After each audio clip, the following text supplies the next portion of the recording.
أعوذ بالله من الشيطان الرجيم بسم الله الرحمن الرحيم Assalamualaikum warahmatullahi wabarakatuh. Alhamdulillah wassalatu wassalamu ala rasulillah wa ala alihi wa sahbihi wa mawalah, amma ba'd. Alhamdulillah, kembali lagi dengan saya Abu Najla dari tasrabamuslim.com. Seperti biasa, saya akan kembali mereview buku-buku Islam ataupun Al-Quran pilihan. Dan yang akan saya review kali ini adalah sebuah buku. Ini judulnya Fiqih Munakahat, tentang pernikahan ya. Ini penerbitnya dari penerbit Kiswah Media ya. Kemudian isinya ini kajian praktis fikih pra sampai pasca nikah, dari sebelum sampai setelah nikah ya. Kemudian merajut sakinah dalam sentuhan Islam. Ini penulisnya dari tim Ulin Nuha Ma'had Ali An-Nur. Ini tidak terlalu tebal ya. Kemudian ini sampulnya juga menggunakan soft cover. Tebalnya ini hanya ada 252 halaman. Langsung kita lihat saja seperti apa isinya. Saya zoom dulu. Nah, ini kita lihat daftar isinya dulu. Yang pertama di sini dijelaskan tentang pranikah ya. Setelah pendahuluan daftar isi dan lain-lain, ini dibahas tentang pranikah atau sebelum menikah. Ini ada dalil-dalil tentang perintah untuk menikah, khususnya bagi yang sudah mampu ya. Kemudian hikmah dan hukum menikah. Kemudian memilih pasangan yang ideal. Kemudian dijelaskan juga tentang mahram, pembagian mahram.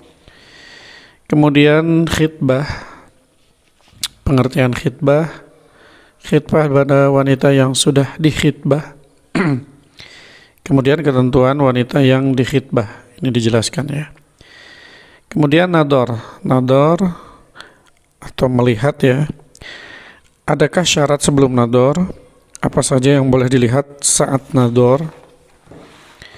Kemudian apakah disyariatkan atau apakah disyaratkan meminta izin kepada wanita yang dilamar ketika akan nador? Ini juga dibahas. Kemudian selanjutnya dibahas juga tentang mahar, ukuran mahar, syarat-syarat mahar, macam-macam mahar, hukum kesulitan seorang suami untuk memberikan mahar. Selanjutnya menerima mahar dan konsekuensinya, menambah atau mengurangi mahar, tasniful mahru atau setengah mahar, gugurnya kewajiban membayar seluruh mahar, tanggung jawab mahar. Jadi ini tentang mahar dan berbagai masalah tentang mahar dijelaskan juga di sini. Kemudian tadi sebelum menikah, sekarang di fase atau episode menikahnya ya.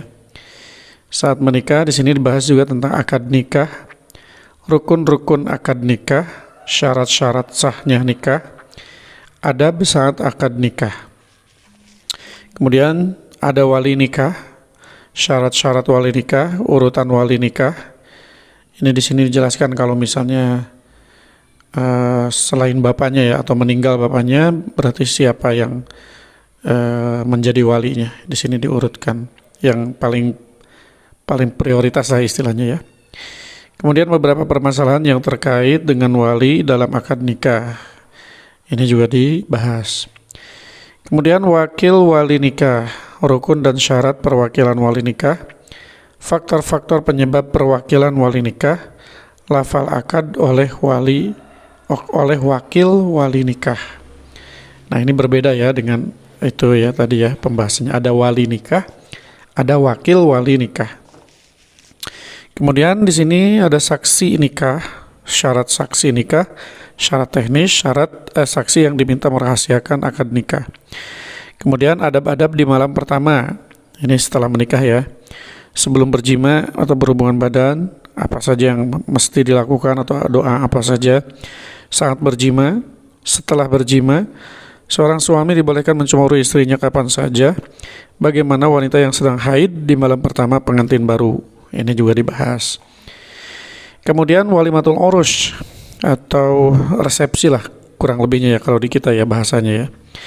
Makna walimatul urus, apa tujuan diadakan walimatul urus? Walimah tanggungan siapa?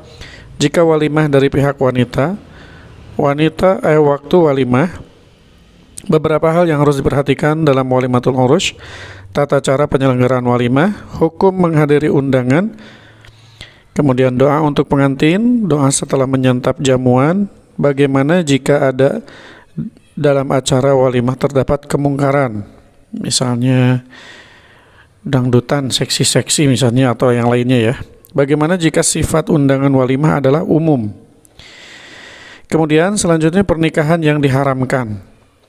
Ini jenis-jenis nikah yang tidak boleh ya. Yang pertama nikah mut'ah. Ini nikah kontrak kalau bahasa kita ya. Kemudian ada nikah syigor, ada nikah tahlil atau muhalil. Ini kalau yang sudah ditalak 2 atau talak 3 ya, untuk dihalalkan kembali. Talak 2 misalnya harus ada yang harus dinikahi orang lain dulu.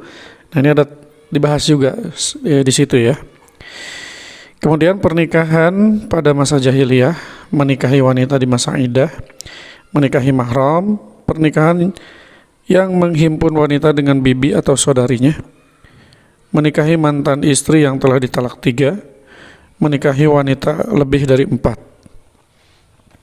Kemudian kewajiban dan hak suami istri. Kewajiban suami apa saja? Kewajiban istri, kewajiban dan hak bersama.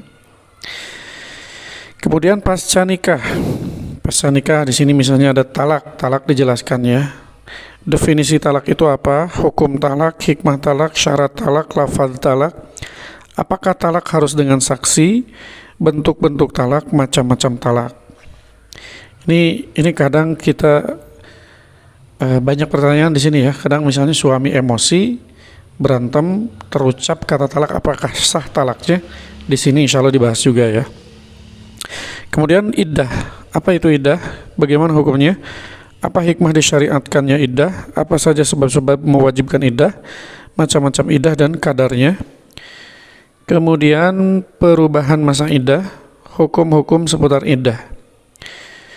Selanjutnya ada mut'ah at-talaq. Apa itu mut'ah at-talaq? Bagaimana hukumnya? Kemudian khulwah sahihah. Pendapat para fuqaha mengenai hukum khulwah sahihah. Kemudian dibahas juga tentang rujuk. Apa itu rujuk? Dalil pensyariatan rujuk, rukun-rukun yang harus terpenuhi dalam rujuk, macam-macam rujuk, apa konsekuensi hukum bagi istri yang masih dapat dirujuk, syarat-syarat yang harus dipenuhi agar rujuk menjadi sah, apa yang harus dilakukan suami untuk merujuk istrinya. Nah, kemudian ada khulu.